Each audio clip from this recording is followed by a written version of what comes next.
Now on this menu we'll just back up to the folder we were previously in, and I guess I learned that these are the Infinity Engine games, but here's Baldur's Gate.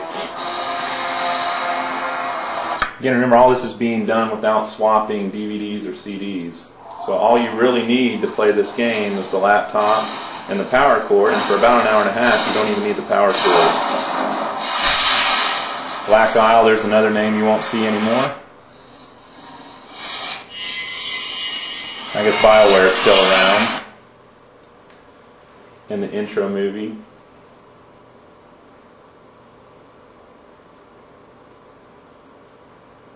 A little bit of philosophy in the games never hurts. And for those of you that have played Baldur's Gate, you remember the intro with the big, mean, nasty knight, who I guess ends up being your... Oh, I better not give that away. One of the other Infinity Engine-based games, and perhaps my all-time favorite RPG. And Interplay is a company you don't see anymore, and that was, I guess, my favorite company from the 90s, so it's a little bit sad to see Interplay go under.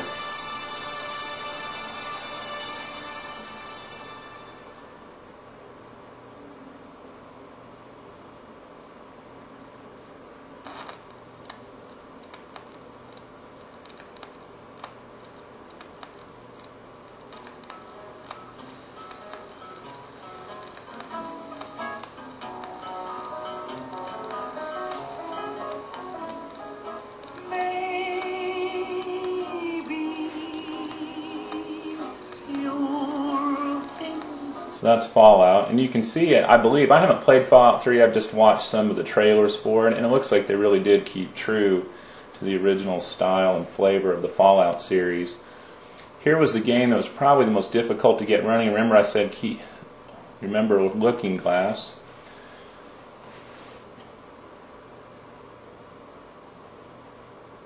Up until Dead Space, this may have been one of the scarier first-person shooters, or the one that startled you a few times.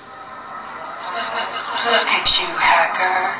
A pathetic creature of meat and bone, panting and sweating as you run through my corridors. How can you challenge a perfect, immortal machine? And those of you that know the name Shodan, and I guess have played both System Shocks, already know the twist to System Shock 2. But then for some newer games, we'll fire up, and again, I haven't put anything in the optical tray. Remember Call of Duty 4.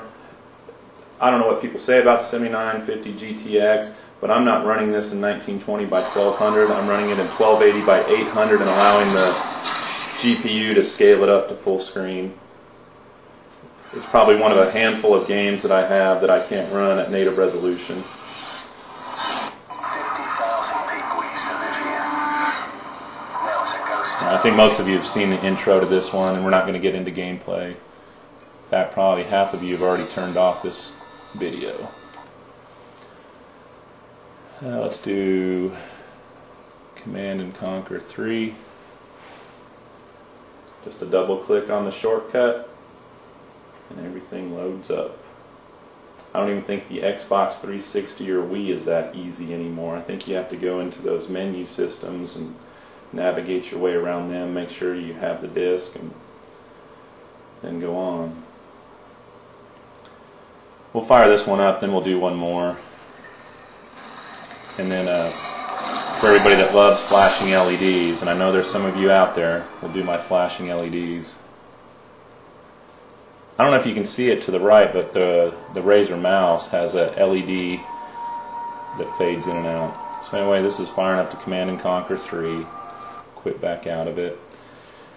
And this is what we usually end up doing when I go to my brother-in-law's house for the Christmas holidays.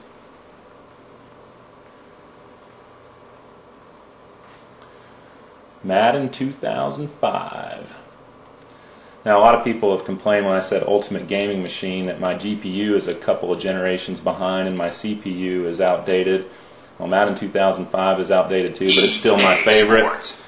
It was what introduced the hit stick on defense, and I've never seen any reason to buy a newer one.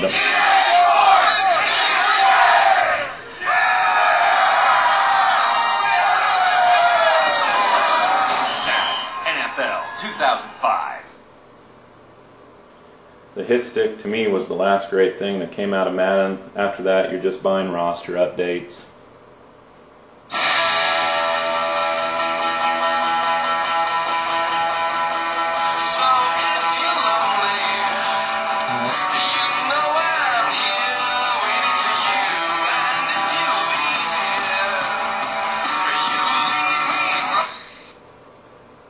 So those are the games that I've listed. They're all that way. Now if I want to play the games that are on the external hard drives, obviously I have to plug those into the USB port, then it works pretty much the same way.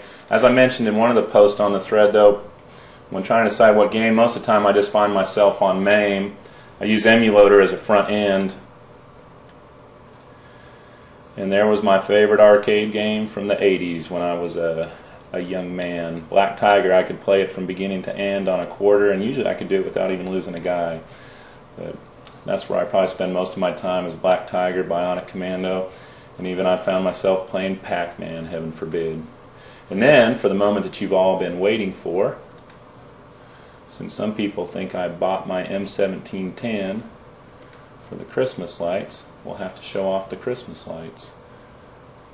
I think I have about 12 gigabytes of MP3s. Again, as I mentioned in the thread, I own all of these games. They're up in what my wife calls the Hannibal Lecter closet in their boxes and stuff. The reason for using alcohol is just so I wouldn't have to carry them around with me. Let me go find a decent song for the lights. And same thing with the MP3s. I've always found it self-defeating not to pay for it. If you like an artist, purchase their material. That way their recording company will renew their contract and you'll get some more music out of them. Same thing with games. If we like them and don't pay for them, eventually people will stop making them.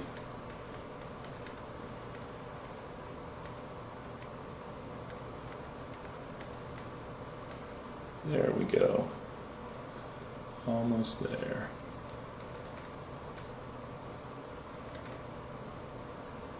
Actually, back this way. This is taking longer than everything else. It takes longer to find my music than it does to launch one of my games. There we go.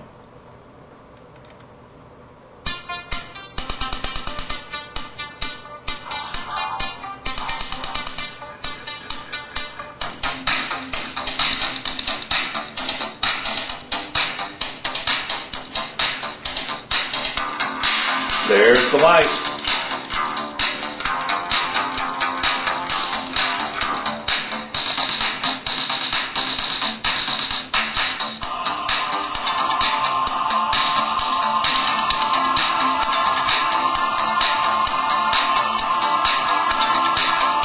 And that's all I have.